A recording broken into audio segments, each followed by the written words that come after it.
What's up, everybody? Welcome to the Purple People Podcast. My name is Kyle Smith, and I just wolfed down a slice of pizza before that intro ended. I am so happy you guys are here. Adam Carlson, how are you, sir? Doing all right. So when you say a slice of pizza, are you talking like a triangle or are we talking a square?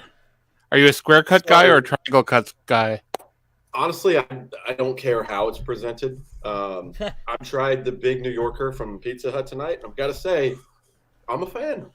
It is not the same as the old Big New Yorker as the last time it was around, because the last time it was around, the sauce was a sweeter sauce. It's got a little bit of spice to it, a very minimal amount. I know, white guy here thinks that pasta is spicy, but okay, Kirk. Yeah, I know, right? But I like the thinness of the layer of crust, which is great. Yeah, I decided we were going to start on time and blow your mind, and I just knew that would make you guys super happy. Kyle West is here too, by the way. What's up, sir? How are you? Hey, I'm doing good. I had tomato soup. Oh, good choice. Yeah. I can't stand tomato soup. Oh, Adam. It's one of those foods that be like, no thanks. The Kyles will relish with grilled cheese and tomato soup. Yeah. That's another one I don't like is relish. No thanks. No, I don't like relish. I just wanted to point out, I'm going to make everyone mad starting the show, but I ordered this wonderful Alice in Chains long sleeve. And they are the best grunge band. I'll die on that hill. But I just wanted to start that out, start a little war out here. Who are you guys' favorite grunge bands? There's only like 6 of them, but the Melvins. Perfect. I'm also a really big Alice in Chains fan. I'd go with them. I love them. A lot of good bands from that period of time. But we're not here to talk about music, although I would love to talk about music with all of you. We are here to talk about episode 515, Hocked and Loaded. I dedicated this one to TJ Hawkinson. We are talking about tight ends this week. But the breaking news from yesterday, which is not really surprising, we all kind of predicted this coming, but Minnesota legend, love him to death. He's been a mainstay for the last 7 or 8 years. Linebacker Eric Kendricks was released from the team. This is going to shore up some cap situations for the Vikings. But we knew some heads were going to roll, and it starts with him. How do you guys feel about that? Yeah, the writing was on the wall. It was going to happen. I don't see any way around that. It was one of those legacy contracts that Spielman handed down that just wasn't going to end up happening. Yeah, I'm not shocked, but the production did not match up with what they were paying him. Got to free up some cap space. That was a pretty easy move that they could do to move on from him. And I think Eric Kendricks will sign on with another team. He's probably still got a couple more years left in him as a rotational guy. Like you said, nice long career here in Minnesota. I think we're all big fans of him, both on and off the field. He did a lot of great work for the Twin Cities area. He's a tremendous human. He was one of the very vocal leaders in the social justice issues, especially back in the pandemic with the George Floyd incident and it being close to home. He was one of the first people to step in and say, hey, look, we're going to talk about these things you don't want to talk about that are uncomfortable. I believe he was nominated one year for the Walter Payton Man of the Year. So I think so too. Misquote me on that if I'm wrong, but I believe he had that as well. But I just wanted to pull it up and bring up bring it up for everyone to look. 117 games, pretty awesome. Played for the Vikings, 15 sacks, 579 solo tackles, and 4 forced fumbles in his career. And I'm looking to see. I was trying to find the all-time list of tackles by the Minnesota Vikings, and apparently that was not an official statistic until 2001. So it gets a little murky. You can find like 4 different lists with different versions of that all out there on the interweb. But Eric Kendricks is up near the top of that, depending on how you count your unofficial years out there. I don't know if you guys remember this, but for a little while there, Eric Kendricks was selling paintings for charity. Oh, yeah. I didn't know that. I love his style, too, because he's a California guy. Him and Anthony Barr were UCLA. I loved the laid-back approach that he had, which fits his culture and everything, too. But it's so cool because I'm into the art that he was in. I'm glad you brought that up too, Adam. I have to correct myself though. I said 579 for the solo tackles, 919 combined. He only started 113 games out of 117. So I had a little misfire there, but 9 interceptions in his career as well. So another cool Vikings artist to check out if you get time is Ed White. He does some really fantastic art, and some of it is Vikings related. Very nice. It was nice of the Vikings, too, that when you're going to release a player who's a fan favorite and he's done a lot of good, helped win you a lot of big games. Shoot, he just helped us beat the Buffalo Bills here not too long ago with that excellent play at the end of the game. But it's nice that they kind of gave him his own send-off instead of, hey, we're releasing like 4 or 5 players and Eric Kendricks is just kind of lumped in with a lot of them. I think that that's a nice little sign of respect for him to be like, yeah, we know it was a business decision, but we're also, hey, thank you, and here's your chance to make a statement to the fans and for us to kind of reflect on your time. Well, we saw a little bit of the upside of that for a little bit too when Eric Kendricks' wife was being kind of vocal about her knowing the writing was going to be on the wall. Right.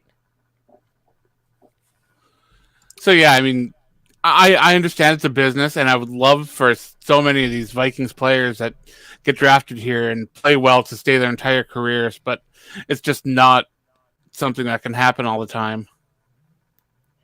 Yeah, do you want to win, or do you want to have a bunch of feel-good moments where you sign players to, like, 1-year extensions because, well, we like you, Eric Kendricks, so here's another 1-year contract. Like, no, we actually really want to win, and that's a position that they have to get. This is why one-day contracts exist when they sign those one-dayers at the end, so you can retire a member of that team. Right. I could totally see that happen with Kendricks down the line. Here we go. Shout out Purple and Gold for Days. We're doing our position group breakdown to kind of fill in the offseason until free agency and the draft kicks off. And they're going to join in with us probably in about 2 weeks. We're going to finish up with O-line next week. We're doing tight ends today. And then I reached out to them on Twitter. I said, hey, which one do you want to talk about? What position group? And they said DBs. So we'll do that. Ooh, that'll be fun. Really excited for that. But all-time Vikings, according to Purple and Gold for Days.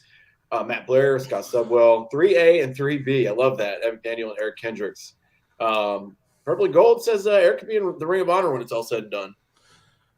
It's interesting to know what those were based on because, like, it would be hard not to include guys like Chad Greenway, who was a tackle leader for the Vikings for many, many years. I wanted to read this because I thought it was so cool. Kyle, you touched on it, and it just made me start Googling, which I'm glad that we've been doing this so long that when one of us shuts up, the other just automatically starts talking. I appreciate y'all. But I really like that point you made, and I wanted everyone to hear it if you didn't see it on social media. Yeah, tomato soup, everyone. General Manager Kwesi Adofo-Mensah released a statement, and it is so telling of how much they love this player, and they know the fans love this player as well, even though they've only been with the team for a season. But it highlights a lot of stuff in a short paragraph, and I'm going to read that for you guys. As a Pro Bowler and a team captain, a Walter Payton Man of the Year nominee, and a leader of the Vikings social justice efforts, Eric leaves a powerful, permanent legacy within our organization and the Minnesota community. He is best known as a playmaker and respected linebacker across the league, but Eric's contributions to the Vikings extend far beyond the field because of his selflessness and unwavering commitment to improving societal issues. I have the utmost respect for Eric and wish him and Allie, along with their growing family, continued success to their next chapter. I love the class of this whole organization. This is so nice, and he's got to feel the love. It feels a little more genuine than some of the statements we got from Rick. I don't know. Maybe I'm reading too much into that, but that's a nice little statement, a nice little send-off. Kyle West says Rick Spielman hated the Viking players next week on the Purple People podcast. Yes. No, it does. It's very genuine, and I like that you can put in so much of the accomplishments elegantly in such a short. It's a paragraph. That's a standard paragraph, and it covered so many things that he's done. And I'll tell you right now, once they released him, I was like, holy shit, man, I'm getting old. Because I remember getting hyped when the year before. Yeah. I was hyped. I went up and I picked he got drafted by the Ravens, and we took Anthony Barr. I can't remember his name. I went to a draft party in Virginia when I was stationed there, and I got to be the Vikings rep. I was like, well, C.J. Mosley. I said, they're taking C.J. Mosley. They took Anthony Barr. The next year, much like Dalvin Cook, the next year after, we got a steal. This dude was a first-round talent, and you draft him in the second round, and you're like, number one, I'm glad we got him in the second. That's cool. Number two, I'm glad he didn't go to Green Bay. I'm very happy about that. Right on. They would have absolutely had an eye for him. So, you know, man, yeah. we poke fun at Rick and some of his draft strategies of you got to have all the 7th round picks imaginable and all that junk. But I tell you what, though, you got to give Rick some credit, because when they hit home on players, they really hit home on players. He had some really good, solid draft picks that contributed for a number of years, and Eric Kendricks is one of those that was a solid player for a long time for this team. He seemed to be decent in rounds 2 to 5. It's like 1, and then 6 and 7 were just no. Yeah. Yeah, nailed it. Probably a reason they're not employed anymore, but I don't know. We'll see. I'd say are they still with that weird organization with the numbers. Was it the 32nd chicken or something? Team, I think. Yeah. 33 and a third, or that's the Naked Gun 33 and a third. That's the Naked Gun movie. We'll call him that because that's what I will remember. Well, we wanted to lead the show off with a thank you to Eric Kendricks. We love you here. There was absolutely no drama from this player. Made a lot of great plays. I think, played bigger than what his size looked at, just at a first glance. And I really like it. I've got to see him play in person 3 different times. And he had some key plays in every game that I saw. So I appreciate you. We all love you here. And he's not done playing. We know that. Some team will pick him up. But so where does this leave the linebacker situation for the Minnesota Vikings now? Does this make drafting a linebacker a priority? I sent this to Kyle. I don't know if he checked it before the show, but I had it just randomly popped up. Joey Porter is I'm in love with this player, and I hope the Vikings go after him. And now that I love it and I want him to come to the Vikings, he will not. That's just how the universe works with me. He'll go 2 picks in front of us, and it'll piss me off for eternity. But they've got to start. I'm guessing that either Adam Thielen or whomever else news will come out tomorrow. They've got to clear some more cap. Well, and before you can even start flirting with free agents. So, in terms of linebackers, it's a good day for Brian Asamoah, who just moved up the depth chart. That's a damn good point. He's a young player that I like. I think he's got a lot of potential to grow and continue to develop on this team. I do think that they look for a veteran free agent, but they're not going to spend a lot of money at the position at the same time. So you're looking at kind of one of those maybe second tier linebackers to kind of plug and play and bring in. So do you think this is a good sign for Jordan Hicks, who's hoping to stick on in Minnesota, or do you think the writing's still on the wall for him? I don't know. I kind of think they move on from him as well, too. I think we're moving on from both starting interior linebackers is quite an undertaking. It's a bold move, Cotton. It's a bold move. It is, but we're flushing the old septic tank out here. So here's what I'm gonna say, because now that we talked about it, I pulled it up on Spot Track. So based on salary, if $10 million, which was a 2022 AAV for him, if that's too much, then we're not going to go above. Right above him is Levante David, which I would love. Deion Jones in Cleveland would love. But let's go down to everyone below, because after Eric Kendricks, it drops off significantly in price. Devin Bush from Pittsburgh, Anthony Walker Jr. from Cleveland, Tyler Matakevich from Buffalo, Tremaine Edmonds is a name that I like. Kyle Van Noy from the Chargers, $2.25 million. I mean, I've mentioned Devin Bush to start. Pittsburgh, great linebacker, $4.7 million. That's less than half. So yeah, these are the names that you would think we would look at. And it's a who's who down here of second tier, third tier guys, but right. But I mean, that's what you're looking for. You got to give me one of those bargain guys that you're getting at a Denzel Perryman, Corey Littleton, Kyle Van Noy. If you can find one, a value veteran who's 26, 27, 28, somewhere in there for, like you said, $2-3 million, that you can count on for a couple years. You're going to draft a linebacker, Adam. I don't know where or when in the draft. Maybe you're looking at, that round 3 through 5, someone who you can play a little bit special teams guy, core special teams guy, and kind of develop him along and hopefully get that starter. I do like Brian Asamoah quite a bit. I think that he's a guy that you can lean on and expand. Although this is fun to see what Brian Flores will do with this defense here in Minnesota. For sure. Yeah. I took a picture today, and you guys can stall for me for just a second, but there is a player who got cut today that I was like, oh, that is prime. Byron Jones. Dolphins have informed Byron Jones that he will be released on March 15th. Will designate him a post-June 1 cut, saving them $13.6 against its salary cap. So there's your corner situation. Yeah. Miami corner. Hello, Kwesi. There you go. Yeah, but how's he going to come up with $13 million to pay him? I don't know. I'm going to leave that to the cap wizards, since it's a myth and the rules are made up and they don't matter. we're gonna GoFundMe, and Yeah, we're gonna pay the players ourselves. It's interesting, and then this is, last year we just wanted to see the change. We saw the change come in with the attitude and the mentality and the communication between coach and GM and player.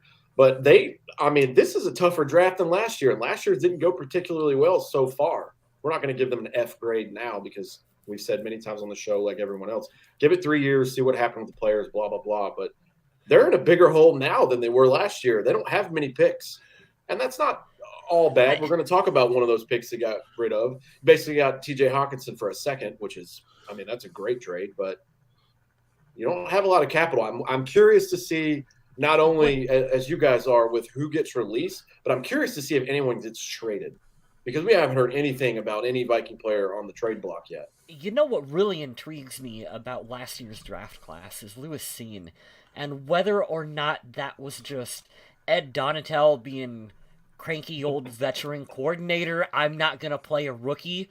Like, he's gotta step in and have a big role this year on defense, right? Hope so.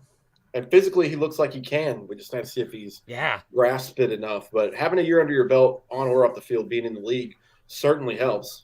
That's a pick that you have to hit home on. At this moment, I still don't think Seen is inked in as a starter, even. As of right now, I don't know. Probably not a starter, Adam. I don't think so either, but you've got to get him on the field.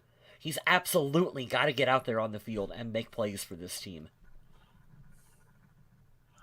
Andrew, I love that comment. We should get more than a bunch of sevens when we trade down in the first. That's a great comment, too. That's a great possibility of what might happen.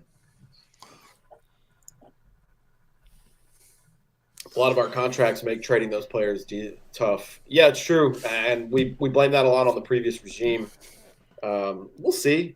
Not really sure who else is going to go, but this is the thing that I got mad about today because I told myself I wasn't going to look at the comments anymore, and I lied to myself, knowing damn well that was a lie. But people were kind of standing over Adam Thielen, which I love. We all love him here. Like, we love the guy. But we know Father Time is undefeated, right? And they're saying, no, you just got to restructure, and you just got to do this, and then the money, and then he can play a small role here. And I'm thinking, you're actively talking yourself out of getting someone who could be better with that logic. And how do you restructure starting at around $20 million? How do you bring that down to a reasonable, like, $6 or $7 million? Yeah. Those negotiations would be extremely tough. We'll give you negative $2 million this year. That's where the starting point is. Hey, we'll give you 8 this year, right? And then you'll get this guaranteed for the next 3, even if you're not on our team. Don't do that. You're going to pull the Saints and be paying people 3 years after they've been off your team. We don't want that kind of stuff here. So I'm curious to see. That's the X factor we've been talking about for about a month. Is if he stays, what's the price tag going to be? I'm okay with moving on from him because I'd like to see a younger player and a more explosive player get in that spot. But that's just me personally. I know some fans hate that. Like, he's Mr. Minnesota, but another thing we know now is that the franchise tag deadline has come and gone, and Minnesota did not use theirs. So Wes says, I keep seeing some Viking fans fantasize about making a trade for Lamar. They're not giving up 2 firsts for Lamar Jackson. I mean, that'd be my thing to say that here live on a show, and then it happened just to spite me. But I don't see it. And here's the thing. I'm with you, Wes. The one thing that Kirk has over Lamar Jackson, because I think Lamar is an extremely talented athlete. He's twice the athlete that Kirk is, right? Former MVP.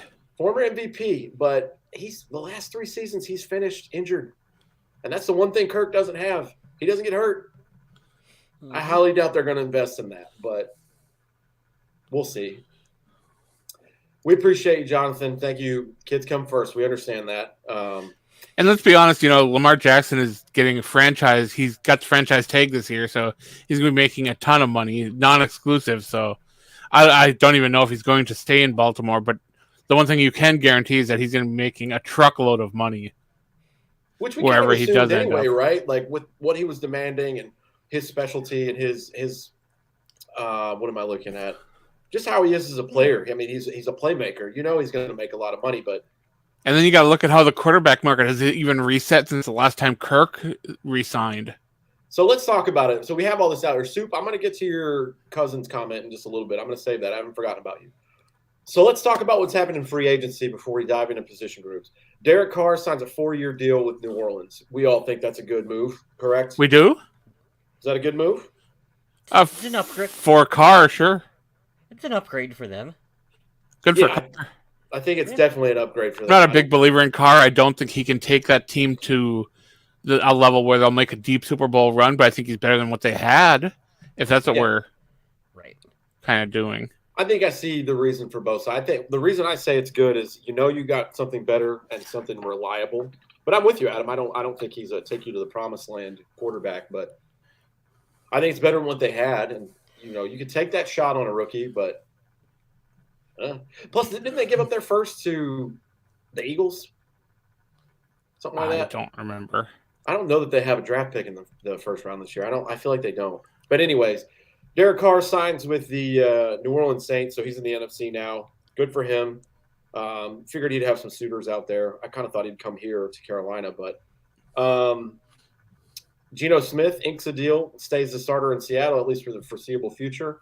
3 years, 100-some mil. It's around the 30-something million a year range. I don't have it up in front of me. I'm sorry, it's not specific, but they believe in him enough to keep rolling, which is good for him. I'm very happy. He got paid and got multiple years, which I was a bit surprised about.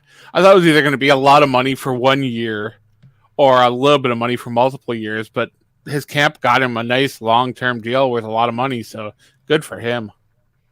Soup, you're right. Rodgers is still out there. He's not quite coming to Minnesota because he has to do his year with the Jets, much like Brett Favre did.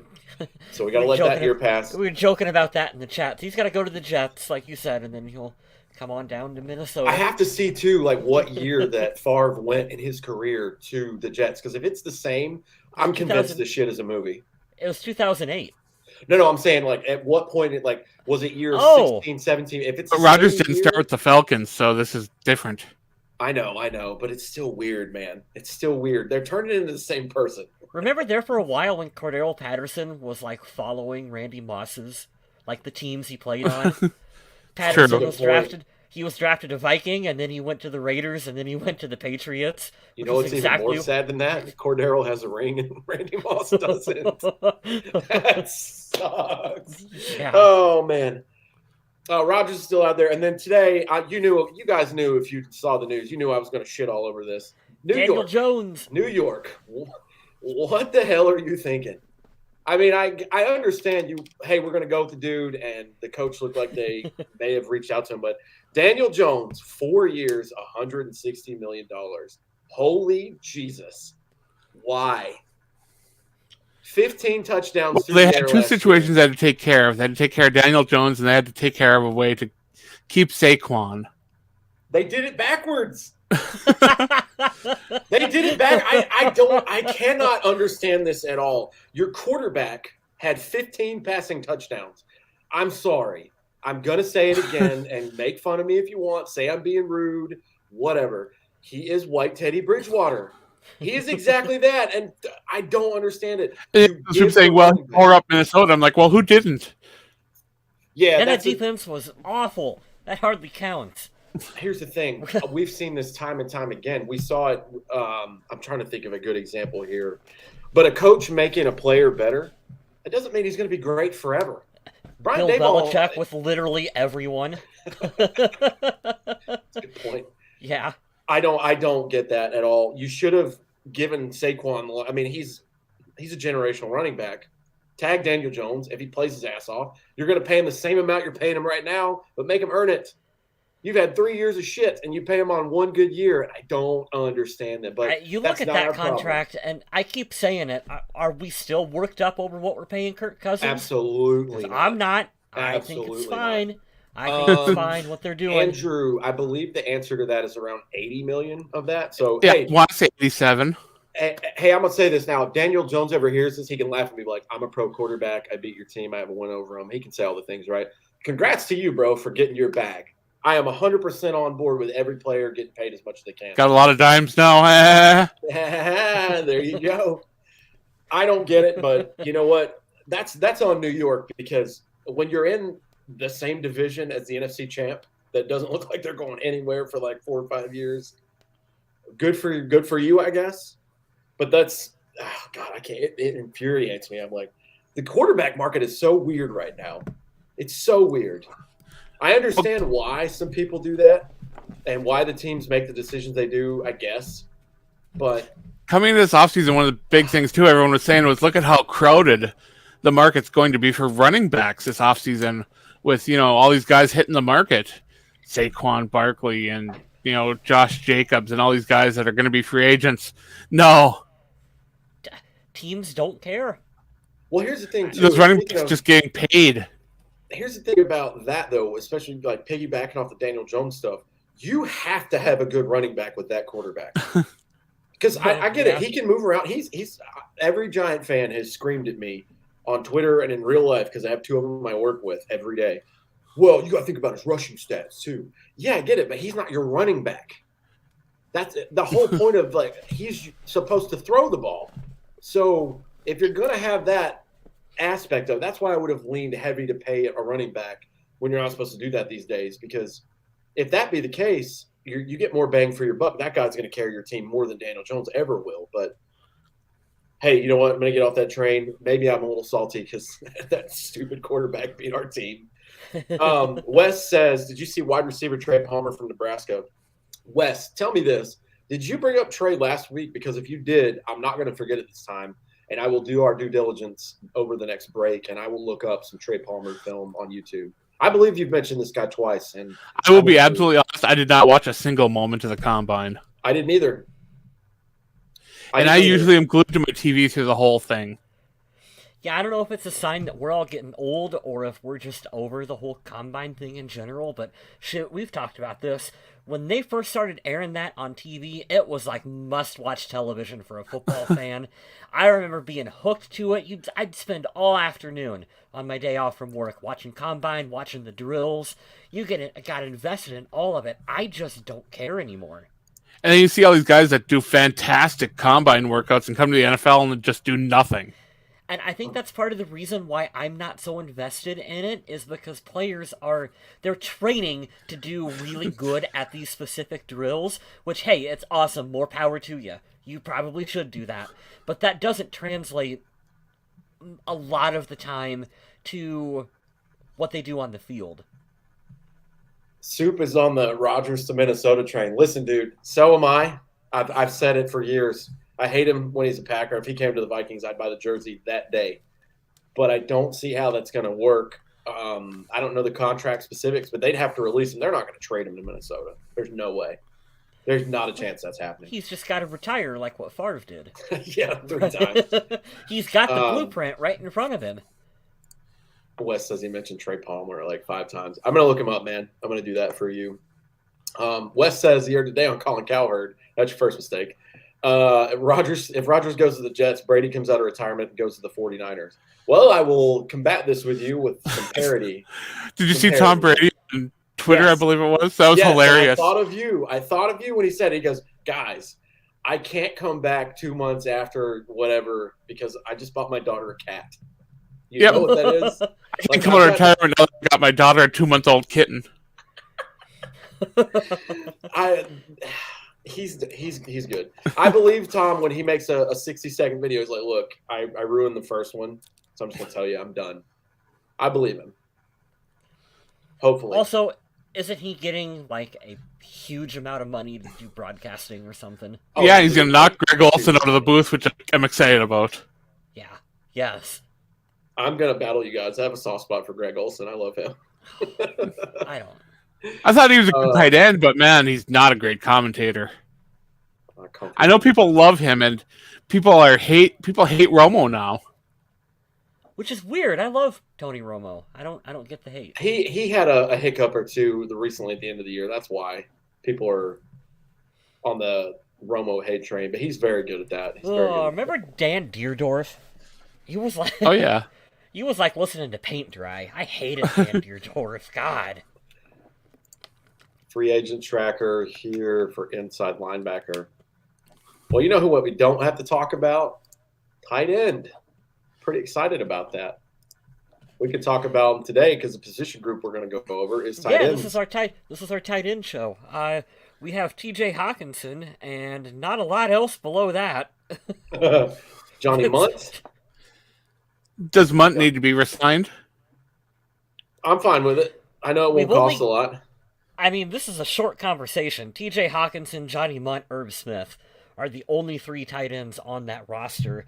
But even Irv is a free agent now, and I don't think they're gonna make him any kind of priority to bring back.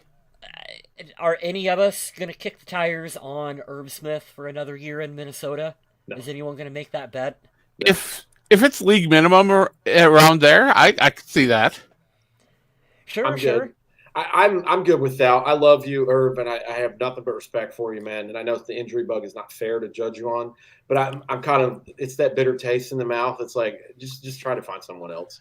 You kept hearing about how dynamic he is and how he's going to make these plays and how all he's got to do is get healthy and get some opportunities and he'll impress and get these yards after catch. And sadly, it just the hype never got lived up to. Right, which is why would you take him back and on a cheap deal? Yeah, I think you would do that, but there will also be some other team who is going to look at the intangibles and they're going to think, maybe we can get over the injury history. He's a real easy player to talk yourself into, so he'll get an opportunity somewhere else, and more power to him. I hope he stays healthy and is productive elsewhere, but I think it's kind of time for Minnesota to move on. And good tight ends will get grabbed in free agency. Look at how quickly Tyler Conklin got snapped up by the Jets. Oh, and he went over there and he had a good year over there. So he was such a good player for us. It's just wild. Underrated. T.J. Hawkinson came in a trade right before the deadline, and we found out that Irv was hurt again, so that kind of made sense. Mm-hmm. He started 7 games for the Vikings this year, 60 receptions, 519 yards, 3 touchdowns. I mean, he's the number 2 on the team. And I say that with all due respect to KJ Osborne or Adam Thielen. He was the security blanket if Jefferson was doubled. And his impact was pretty immediate. We made a comment during the season. We're like, how the hell did this dude learn the playbook in 2 weeks? And Jalen Reagor is still not on the field and he can't run his routes right. Like, it was mind-blowing. But he was a first-round top 10 selection at tight end, and you can't forget that. So getting him at a second-round value, I think the value goes to Minnesota there. The impact definitely went to Minnesota. But obviously the compensation could turn into a great player for Detroit. But it was a necessity for the Vikings going forward. And like I said, all due respect to all the other players and to Irv, because he's kind of gotten the shaft into the deal of this, couldn't have come at a better time for somebody to be like projected out for a couple of weeks, because that was right at the deadline. So for the picks Minnesota gave up, and I know I say this a lot on the show, but for the picks that Minnesota gave up to get Hawkinson, that trade is well worth those picks. You're not going to get a player with either of those picks that can do what Hawkinson does for this offense. 100% agree, Adam. And we got trained a lot as Vikings fans from Rick Spielman to believe that these picks are worth gold. Oh, they're worth their weight in gold, and you can't ever get rid of them. Well, I mean, come on. T.J. Hawkinson is top 5 tight end in the league. I think we would all probably agree to that. Absolutely. Somewhere in that top Yep. top 5. He's a big playmaker for this team. Good guy you wanted to have in the locker room as well. And he looks like like a a Viking. He sure does. Oh, get out of here! Get out of here! We didn't plan that. He Looks the part. You Hell said yeah. it at the same time. That's Oh, I amazing. love this. Is one of my new favorite memories of this show. Oh, I love that. I'm with Andrew good here on the comment. Munt and Herb should be pretty cheap to replace. Young players with good upside. I'm okay with keeping Munt, mainly because you don't have anyone else after, and he has history with O'Connell with the Rams. But Yeah, O'Connell seems to like Munt, and Munt has that versatility that like where he can do almost anything asked of him. As much as I like Irv, I haven't seen him excel as much as a blocker. So I don't think he offers the same kind of versatility. That's a good point. Soup, I'm with you. Kevin O'Connell is one of the best coaches we've had since Mike Tomlin. It's pretty sweet. It's good. It's good company to be in. When Sure, if you're into players' coaches. And I know Zimmer was not a player's coach by any means. But Zimmer had that hard-nosed, old-school approach that I enjoyed for a while, but just wasn't sustainable in this league. Correct. Right. It might have been more sustainable had the circumstances been a little bit different with the general manager. Like had it been 1980. Yeah, or that too. Or my favorite is when they played it off. They had to lie to the press when Kirk's grabbing him and screaming in his face. And it's like, yeah, we were just fired up. I'm like, no, you guys want to throw hands. We get it. You guys don't like each other. It's fine. Yeah. Just completely not even talking with your quarterback every week. That's Not good. That's a good formula to win championships. I hear when the head coach and the quarterback are not on the same page, it usually equals success. Also, when you're not meeting, when the head coach doesn't communicate with the GM, that's fantastic stuff. It's so wild. I think there's some decent tight ends in the draft this year. Wes Krantz says that we might be able to get in the late rounds to replace him. I'm with you, but we have so few picks. Minnesota has, 5 picks in this draft? It sucks. It's really... And I know they can trade down and grab more picks, but at this moment you have such limited resources when it comes to the draft that getting a position of need seems like a more important way to go when you're on the clock looking at the best player available at a position of need. Mm-hmm. As it stands, today is Tuesday, March the 7th in 2023. The NFL draft is the end of next month. Yes. Right? You are correct. They have 5 picks. Round 1, pick 23. Round 3, pick 87. Round 4, pick 119 from Detroit. 2 in round 5, 160 and 177 is a projected compensatory pick. So, yeah. I mean, he's gonna trade all over that board. I bet not a one of those picks is gonna stay put where they're at. There you go. You heard it here. I like it. Here's a good stat. Here's some Vikings nostalgia here. Andrew says early Denny Green was good with the players. I wonder what the players thought of Jerry Burns. I know players like Leslie Frazier too, but it seemed like Leslie Frazier could just get walked all over by some of the veterans and other players in that locker room that had been there a while. Sure. So we know what they thought of Brad Childress. We know what Percy Harvin thought of Brad Childress. I know what Brett Favre thought of Brad Childress. Oh man, God, to have some commentary. That audio they have it in the file that says "never let see the light of day." That's all. I just want a huge bowl of popcorn. if you could sit down and talk with some of these players and they knew that it was never going to get out, some of the questions you could ask and just get absolutely amazing answers to. I'd love that. God, that'd be great. Going back to gotta look at the tape, Frazier. Love that. Got a default, man. That's one of the things I loved on Levitard's show. After every football Sunday, they'd have a montage of all the coaches saying shit that is, they're words. They're certainly words, but they aren't saying anything at all. They don't mean shit. Absolutely blanking. Who was our offensive coordinator that has a very, very tiny card? Bill Musgrave. That's right. It's Bill Musgrave. the index card worth of plays. Hand the ball to Adrian Peterson, left. Hand the ball to Adrian Peterson. Right. Play action pass. Nope, just kidding. We're going to hand the ball. He got roasted in the national media for that was just hilarious. All those core. You see how fun it is to be a Vikings fan? You can turn pain into laughter. Yeah. To be fair, when Christian Ponder is your quarterback, I mean... You are kind of limited. Yeah. Oh, man. What was I going to say? Oh, yeah, speaking of the draft, I saw two things I wanted to talk about. One, I don't remember. I know his last name was Voorhees, so I was, very intrigued. I want him. I don't care what position, but... You don't want him now because he tore his ACL at the draft. But I don't care. He still went with a brace on his legs, stiffening his legs straight out, and hit the combine record for the bench press reps. I think it was 38. I thought you were going to say slowest 40. Oh, yeah. So funny. But he went in and he's an offensive lineman. It's a white dude named Voorhees. He's an offensive lineman. Oh, yeah. But I just want a Vikings jersey that says Voorhees on the back of it. That shit's cool. He's a killer in the trenches. Yeah. Yeah, and then the stock definitely went up. You don't have to worry about the Vikings taking him. I mean, physically, beyond a shadow of a doubt, one of the most impressive combines yet. Anthony Richardson for Florida is going to be a top 10 pick. Don't know where he's going to go, but that dude was throwing 60-yard dimes. He had the tallest vertical for a quarterback, and I love that one. What was it? NFL shared that thing. Taller than George Kittle, and George Kittle just responds with a meme of the guy with the question marks over his head. George Kittle's great. He's one of my favorite non-Vikings in the league. He's so goofy because, all these guys are, I consider them jocks because they're athletic and they're built, with great physiques, but he is such a dork.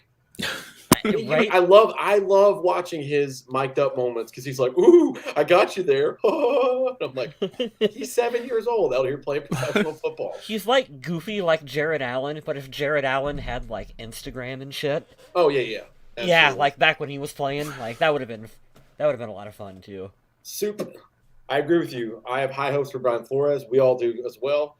We'll be back in the playoffs. Our O-line's got to stay healthy. That's my biggest concern for this team, even though we need all kinds of help in the defense, and it's going to change. And there are some reasons to question that, though. The upcoming schedule for next season, the opponents anyway, I won't say schedule, I'll say the opponents look absolutely brutal. There are some extremely hard games on there, and how much of the team is going to get turned around this offseason to where we're learning another new defensive scheme, and we've got all these new personnel that we're trying to grow and develop at the same time. So, I mean, I'm not 100% going to say a return to the playoffs is in the books, but it's not impossible. If we talk about sustainability, if the offense sustains and they can add a playmaker, get a better, center, other guard, whoever, whatever, that'd be great if they can sustain the offense, and I think it'll sustain. I do believe it will. The defense can only get better with this guy coming in, but you're right, Adam. That schedule is going to be rough. You've got to host the Chiefs. You got to go back to Philly. I mean, the division. So let's say Minnesota takes a decision to free up salary cap by cutting Harrison Smith and Zadarius Smith. That's finding new starters at every level. I don't want to think about that. Wow. Yeah, that would be rough. And then you're putting your faith in guys in like the middle level, the linebacker. Well, Brian Asamoah is going to start. You're like, well, I mean, I like him. I don't know if I like him to start. Shit, I don't know. Yeah, it's going to be tough. And I am 100% for a more aggressive defense. Please be more aggressive. What's your dog think? Bronx, what do you think? Should they be more aggressive? What do you think? He's like, I smell pizza right here. I think that's what we should do. No, you know what, though? If this coming season, your expectations should always be high, especially when you made the playoffs last year. But if this year is more of the rebuild that we were kind of thinking that year one was going to be, I'm kind of okay with that. Like, I wouldn't be totally let down if we don't make the playoffs. And I know that's kind of sacrilegious to say, especially to some of the other podcasts Well, are out last year there. the Vikings won a lot of games they probably shouldn't have. 100% the point I was going to make. You can't use last year as a beacon because last year was a fluke. That was a 9-win team that won 4 extra games. They definitely should not have won. 100%. Which is fine. I wouldn't have wanted another 8 to 9 win season again. I'm glad 13 happened, but Might have helped us more in the draft right now. Josh Allen doesn't fumble in the end zone very much, and then Ever. very rarely do you come back 33 points. That If was Minnesota had Trey Lance, they'd have won the Super Bowl. Yeah, of course. Yeah. What is Vikings fans' obsession with Trey Lance? He's from North Dakota, and they love him. I guess that's got to be the only thing. Score North told him to like this quarterback, and God. they're on board for that one. So I'm trying to see 1, 2, 3, 4, 5, 6, 7. Okay, so there are these 17 games. I was making sure it's not the preseason one. So here's your opponents: the NFC South, which will be relatively better now that Tom Brady's out of there. At the Cincinnati Bengals, oh God. San Francisco, at Philadelphia, Kansas City, Jesus Christ, at the Raiders, which I don't know how they're going to be, at Denver. I mean, I don't know. Sean Payton's there. What's his name? So it could be better. I mean, the Falcons and the Panthers probably be not that good, but this is very much like a 50-50 schedule here. These are rough games. Oh, yeah, the Chargers come back. That's cool. The Chargers are in U.S. Bank. That's pretty sweet. Think of my brother for them. And then you still got to deal with the division. I know if Green Bay loses Rodgers, we feel better about that, but don't forget Detroit's on the rise. It's going to be a weird year. And future MVP Justin Fields with the Bears. Jesus Christ. His floor is MVP. I love that tweet. That's still my favorite tweet of all time. At freezing cold takes. What do you think about the Gophers center that's in the draft? I have no idea. We have done no research. I have seen people hyping him a lot, especially on Twitter, and I don't know. I hate how much the Vikings have invested in center over the years. Yeah, and Bradbury didn't play that bad. I actually thought he had a pretty good season. So you almost kind of hate to start mucking with the offensive line. This right here. I hope you're pointing at words. Keep Smith for one more year, cut everyone else with a bad contract, and rip the Band-Aid off. Are we talking about Cam Smith, or who are we talking about here? Harrison Smith. Are you sure? Are you sure you're not talking about Zadarius? I'm 100% sure he's talking about Harrison Smith. Andrew, I'll bet you a piece of pizza on it. Because, boy, there are a lot of Smiths all around the place. That's right. Here we go, purple and gold. It's not Lance per se. It's the idea of a non-expensive quarterback that might have a higher ceiling than the Wolf or the wild card in divisional round. Yeah, it might be worse. Sure, I get it, but it's the idea. I get that part of it, and I'm. But even if you bring Trey Lance in, you're going to have to pay him $30 million to keep him around with the quarterback market the way it is. I just haven't seen enough. I don't. Here's the thing. I'm old for saying this, but it's kind of true. I don't pay people on potential. I pay people on the product. I haven't seen shit out of that kid that says, "Oh my God, he is amazing." I haven't seen anything from that kid yet, so I don't know where it comes from. If you're going to have that much of a investment, I'm not saying you particularly, purple and gold, but if fans are going to have this obsession about it that much, just go draft a quarterback. It'll be cheaper. Why not? I'd love to trade down for a few spots, take JMS. I am biased as a Gophers fan. Nice. There we go. I knew he was talking about Harrison Smith. Yeah. It still hasn't been fully ingrained in my mind, even after a season of that Zadarius was a Viking. I still think of him as a Packer. I thought you were going to say, I still think of him as a Raven. I was going to say, wow. That's a long way back. Yeah, I'm with you, Andrew. He said that earlier.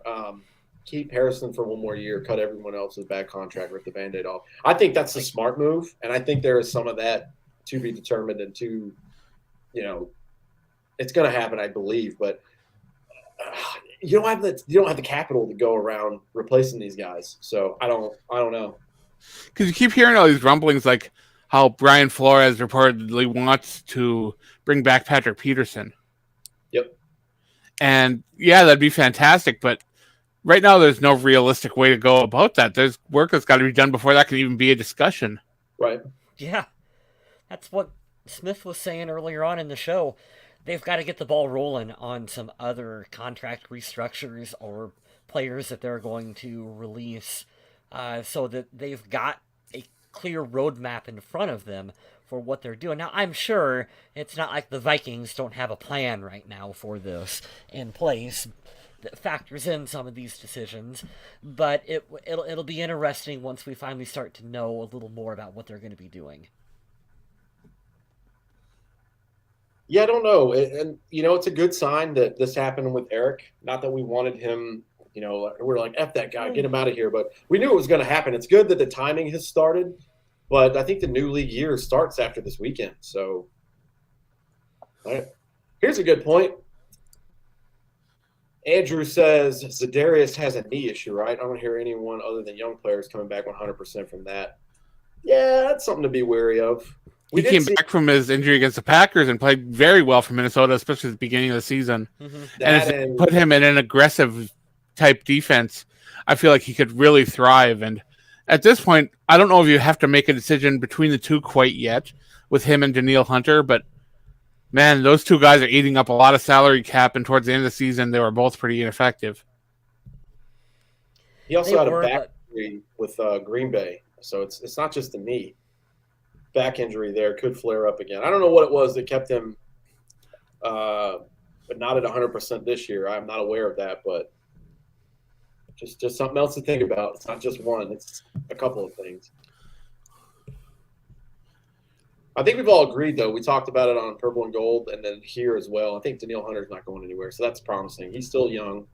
Vikings kind of got a steal with him where he was drafted and still on that salary. I mean, I think he could demand a little more, but I believe both Za'Darius and Danielle were in the top 10 Pro Football Focus pass rushers or edge rushers. Which is so weird because we only think of like, did you get any sacks? Vikings didn't get a lot of sacks, but they weren't aggressive, but they were still good. They still got some pressures. Yeah, that's true. I felt like it just kind of fizzled as the year went on, much like with Za'Darius. We saw some flashes first half, but yeah, in the first half of the season, Za'Darius Smith was right there among the league leaders in sacks, and that was so nice to see. But it didn't happen to keep going. So right. Well, damn, we're almost at an hour already. We can start wrapping up here. Not much to talk about in the way of news. We wanted to lead off of there. Kendricks, we salute you, man. Love your time here. He'll play for someone else. He's not done playing, so good luck. There's been a little bit more positional coach news, but I don't think that's really something we need to go into too deep. We'll take a look at these, man. I'm going to go up. So you want to talk about the Gophers center and then the wide receiver from Nebraska. I will definitely look them up. It's pretty cool. Next week, we're going to talk about the offensive line. So, oh, boy. Going right down the list, we started at quarterback, then running back, wide receiver, tight end this week, and then O-line next week. So, Adam, next week is your time to shine. Yes. You have the floor. Why do I get the non-skilled guys? Come on. Oh, man. Yeah, I'm excited to talk about that. I got to call one in person. This is one of my favorite Viking memories of my entire fandom. So shout out to my boy James Hart out in Southern California. If you like rock and roll, you like metal. Rock and roll band that he was a part of for a long time was Burn Halo. The metal band he's been a part of 20 years, 18 Visions. Love them. He met up with me to go to the Charger game 2 years ago, the last year with Zimmer there. And I looked over at him, and he's like, so what do we got to do to spark this game? It's kind of at a dull stance right now. I was like, I feel an interception coming on. And Eric Kendricks got a pick right after. And I just remember the look on his face. It's like, what did you do? I was like, I don't know, but I'm glad that I guessed that right. I was there for one of those. I got to see him play in Houston and then in Carolina the year after the Panthers went to the Super Bowl. They sacked Cam Newton 9 times in one game. So that was fun. Yeah, good memories with him, man. We talked about it earlier, but we can talk about it one more time. I really like that the coach, the organization, they all gave him like a really good speech because it's not very often you have a player start and play that well for like 8 straight years. I mean, Right. what's the league average is like 3 years and people are gone. So outside of quarterbacks, it's really hard. He's going to be missed, and he's a stand-up human being, most importantly. So, well, let's close the show talking about that cool thing about KJ Osborne recently. woo! KJ Osborne, the hero. Apparently, he and a couple other people saved a person from a car that was burning on the side of the road. And from the pictures, that car looked like it was in pretty rough shape. Right. It's a pretty incredible story. If you go over to Vikings.com, they do an interview with him where he discusses it. And he makes sure that he seems like an all-around awesome guy. Wants to make sure he gives credit to the other people who were at the scene. And he's like, hey, I don't want the spotlight on me just because I'm a football player. Like, there was the driver of the Uber did a lot of help in that situation too, on helping to pull the guy out, and Osborne helped, I think, free his legs from the wreck. And moved him from it and stuff too. So scary situation. Glad that it turned out to be a positive. But there are quite a few different types of people out there in the world. There's the type that, in that situation, would have pulled out their phones and recorded the car burning. And then there's the people that jump into action to make sure everyone's okay. And then 99% of everyone else who drives right by and doesn't even bother to check. Mm-hmm. So that's really, that's cool. I'm glad you brought that up, Adam. I forgot about that. Shout out to KJ Osborne. It speaks really good volumes to the character that we have on this team that he would. KJ's always seemed like a good guy, and he seems fun-loving in a lot of videos. So, I mean, to me, I already had a lot of respect for him, especially since he stepped up the last couple seasons. And he's really looking like a guy who might make some sort of contention for being a wide receiver 2 in the league, which would be kind of fun. If nothing, he's solidified himself as being a extremely solid number 3. Mm-hmm. We've had a good range of wide receiver 3s in the last 10 years, from Jarius Wright to Aldrick Robinson and now KJ Osborne. Spoiled with the wide receiver 3. Shout out to you, though. That's a good story to bring up. So KJ absolutely, Osborne. It's nice to go out on a good high note. And I believe he said that they are going to go visit the guy in the hospital and just check up on him and make sure everything's going okay and all that stuff. So I like that. Big for fan of sure. that. All right, guys, plug away. We're going to end the show and tell you what we're doing. You can find me at MNVikingZombie on every form of social media, whether it's Twitter, Twitch, Instagram, TikTok, whatever it is. You can hit me up there. We can have some conversation. We talk about whatever you guys want. I'm always down to talk about football or wrestling or horror, TV shows, movies, whatever. We can talk about all that. I actually just finished watching The Devil in Ohio, which is a pretty cool show over on Netflix, and I enjoyed that. Nice. I guess Smith is waiting for me to plug the Viking Age. Bam! Which is a place where I write some articles. I've got some pretty cool stuff over there right now. I've actually got an article over there, the 5 easiest decisions the Vikings have to make this offseason, and I do feel like they're pretty easy. Go click on Adam's articles and comment below. You'll pump up the numbers. I would appreciate that. Last month was a pretty bad month as far as viewership. For some reason, there was some dips there. And I know it's a quieter time in the league, but it's weird. Vikings fans are just so hungry for every kind of information out there. Last month, they just weren't feeling it, I guess. I'm really intrigued by these 5 decisions. Are they football decisions, or are we like Taco Tuesdays in the Minnesota Vikings practice facility? Like, that'd be pretty sweet. I'd go with We're switching cable companies, and we don't know who to call. It feels like such an Office theme episode for them. I love that. Hey, there's my work. You can check me out on Twitter. I'm also on Instagram, although not as much on that platform. over there on Vaguely Square if you want to follow me. I also post some of my photography work. There's a link up on the screen right now, which you can also view over on our website. I have some cool work, at least I think it's cool. You might think it's shit, and that's okay. You're allowed to. But where can we get to your OnlyFans? You don't have to tell me that. I don't know if we're going to do that, Adam. I don't think that's going to be a profitable business venture. It's like in Parks and Rec where he has an alternate identity. He's the Duke Silver of the show, and he doesn't want people to know in his hometown. Burt Macklin. FBI. Oh, I forget the guy. What's his name? Che Durena. I'm going to swear here, so don't get offended, everyone. If you have kids, turn the volume down. But here's my Instagram. Follow me, fucking idiots. That's all I got to say. No, I have show dates. I actually have something really cool I'm hoping that's going to happen in the works. If it does, I will let you guys know within a week or two. You decided to paint your house purple? Well, it does have to do with a house, but it's not purple. You're moving again? I don't want to jinx anything. I'm not even going to say it out loud, but yeah, I'll let you guys know in a week or two. But in the meantime, I will try to be better about posting dates sooner. Hilariously, I posted one today on my Instagram story at NCDogDude. I haven't heard about a single one of your dates. Yeah, well, those are not happening because women fucking hate me. That's what they do. They like to text me for a little while. They like to text me for a little bit, and then they just stop. And I'm like, what happened here? Crickets.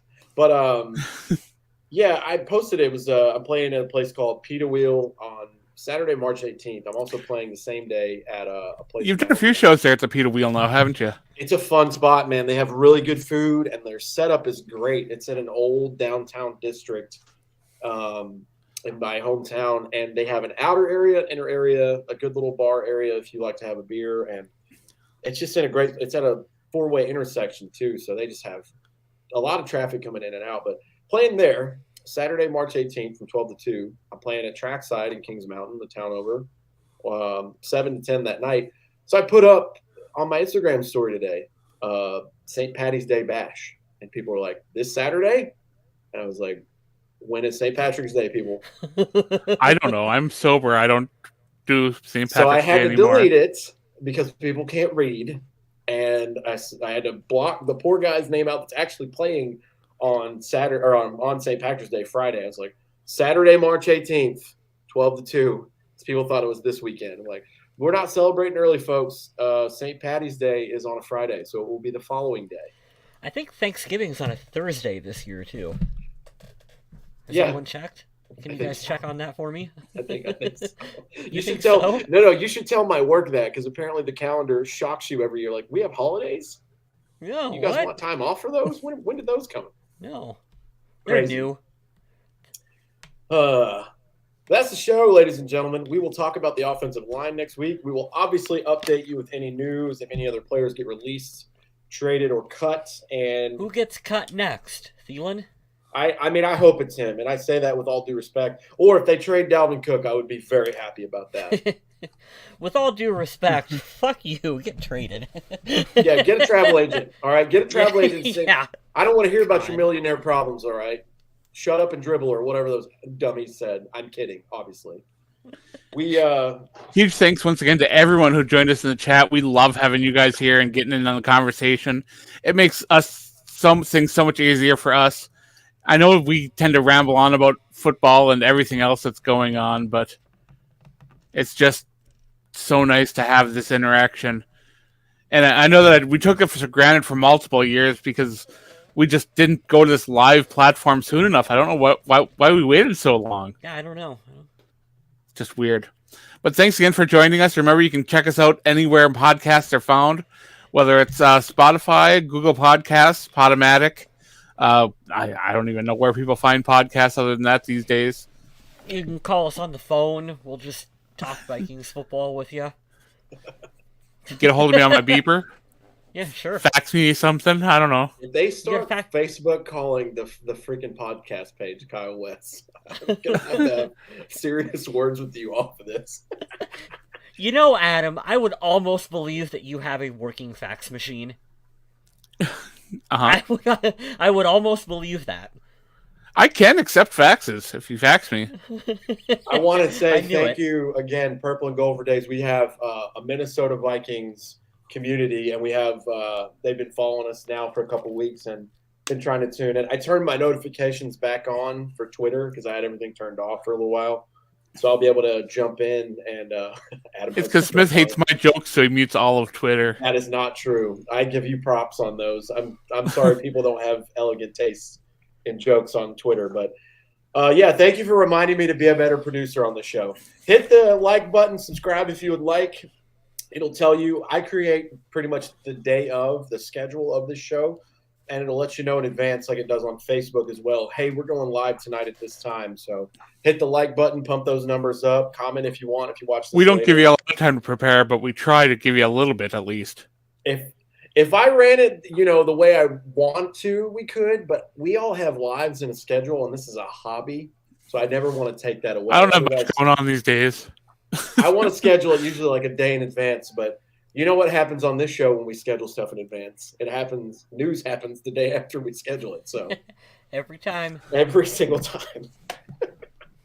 We'll get an update tonight. Somebody will get released in like an hour. It's fine. Yeah, so watch for the show to go up on all those other places where podcasts are found. And in the meantime, stay classy, Minnesota.